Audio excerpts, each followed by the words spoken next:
Genèse, chapitre 2. Ainsi furent achevés les cieux et la terre et toute leur armée.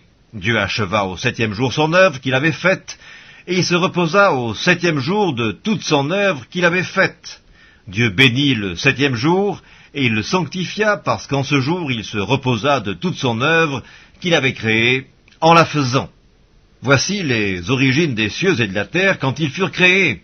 Lorsque l'Éternel Dieu fit une terre et des cieux, aucun arbuste des champs n'était encore sur la terre, et aucune herbe des champs ne germait encore, car l'Éternel Dieu n'avait pas fait pleuvoir sur la terre, et il n'y avait point d'homme pour cultiver le sol.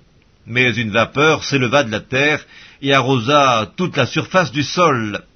L'Éternel Dieu forma l'homme de la poussière de la terre, il souffla dans ses narines un souffle de vie, et l'homme devint un être vivant. Puis l'Éternel Dieu planta un jardin en Éden, du côté de l'Orient, et il y mit l'homme qu'il avait formé. L'Éternel Dieu fit pousser du sol des arbres de toute espèce, agréables à voir et bons à manger, et l'arbre de la vie au milieu du jardin, et l'arbre de la connaissance du bien et du mal. Un fleuve sortait d'Éden pour arroser le jardin, et de là il se divisait en 4 bras. Le nom du premier est Pishon. C'est celui qui entoure tout le pays de Havila, où se trouve l'or. L'or de ce pays est pur, on y trouve aussi le bdellium et la pierre d'onyx. Le nom du second fleuve est Gihon, c'est celui qui entoure tout le pays de Cush. Le nom du troisième est Hiddekel, c'est celui qui coule à l'orient de l'Assyrie. Le 4e fleuve, c'est l'Euphrate. L'Éternel Dieu prit l'homme et le plaça dans le jardin d'Éden pour le cultiver et pour le garder.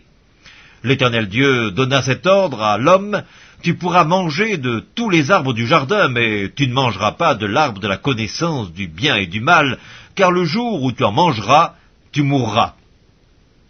L'Éternel Dieu dit: il n'est pas bon que l'homme soit seul, je lui ferai une aide semblable à lui. L'Éternel Dieu forma de la terre tous les animaux des champs et tous les oiseaux du ciel, et il les fit venir vers l'homme pour voir comment il les appellerait, et afin que tout être vivant portât le nom que lui donnerait l'homme. Et l'homme donna des noms à tout le bétail, aux oiseaux du ciel et à tous les animaux des champs. Mais pour l'homme, il ne trouva point d'aide semblable à lui.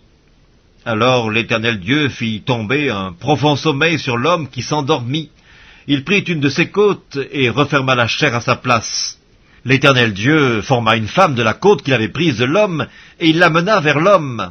Et l'homme dit: voici cette fois celle qui est os de mes os et chair de ma chair. On l'appellera femme, parce qu'elle a été prise de l'homme. C'est pourquoi l'homme quittera son père et sa mère, et s'attachera à sa femme, et ils deviendront une seule chair. L'homme et sa femme étaient tous deux nus, et ils n'en avaient point honte.